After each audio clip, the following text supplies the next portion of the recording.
Olá, eu sou o Marcos Valério XR, dia 15 de maio de 2020, madrugada, e já tem bastante tempo que eu estou pensando nesse assunto, mais de um mês, talvez dois, e curiosamente até hoje não consegui parar para gravar esse vídeo, que sempre parece um assunto novo, mas é uma situação muito preocupante, uma coisa que tem corrido a boca pequena, as pessoas não têm coragem de falar, mas muita gente está acreditando numa premissa falsa, na ideia falsa de que a tragédia causada pelo coronavírus vai ter um impacto positivo em termos previdenciários, que apesar de todo esse choque, a redução significativa em alguns países de uma população mais idosa poderia vir a ser, pensando maquiavelicamente, poderia vir a ser benéfica do ponto de vista previdenciário. Isso é completamente equivocado.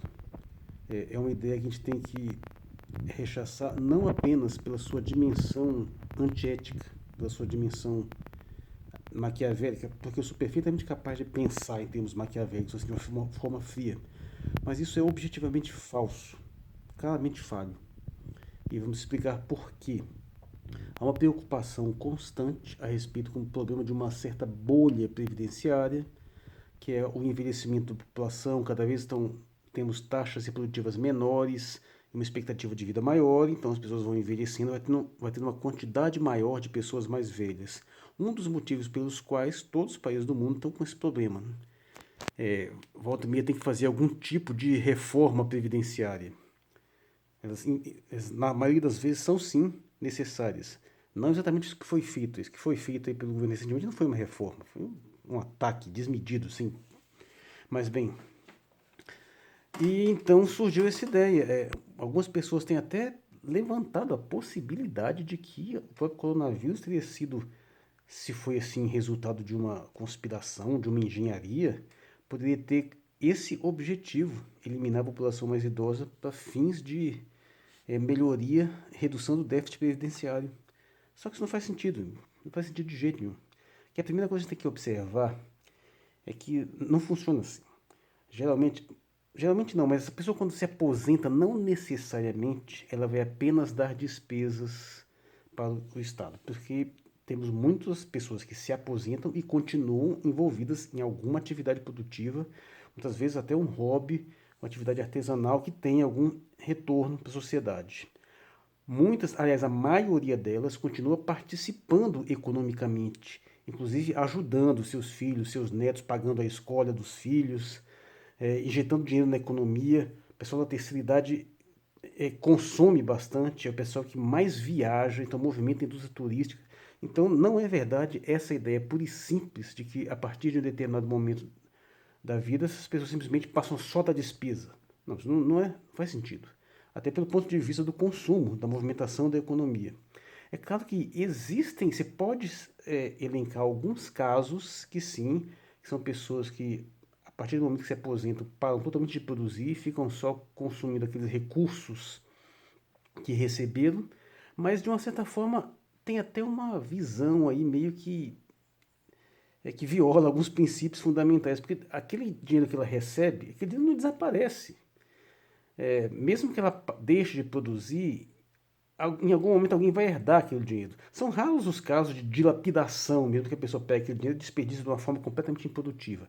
Mas tudo bem, vamos pensar maquiavelicamente e vamos supor que é possível você selecionar alguns grupos de pessoas assim que estão nessa situação na pior condição possível. Elas acabaram de se aposentar, não desenvolvem nenhum tipo de atividade produtiva, não ajudam ninguém, consomem de uma forma que não realmente movimenta a economia, dão muitas despesas médicas, muitas despesas, principalmente para os países que têm saúde pública. Então vamos isolar esses grupos mais específicos que realmente são mais dispendiosos. Ora, se você quisesse fazer uma política secreta, criminosa, de eliminação dessas pessoas, teria que ser cirúrgico. Teria que selecionar aqui, aqui e ali e matar assim que eles se aposentam para conseguir causar esse efeito econômico. Isso seria impossível, porque ou você faria isso num ritmo muito lento, ou você imediatamente geraria uma desconfiança. Seria uma coisa normal. E ainda que isso fosse possível, não teria como se fazer esse procedimento de uma forma cirúrgica a ponto de minimizar esse dano.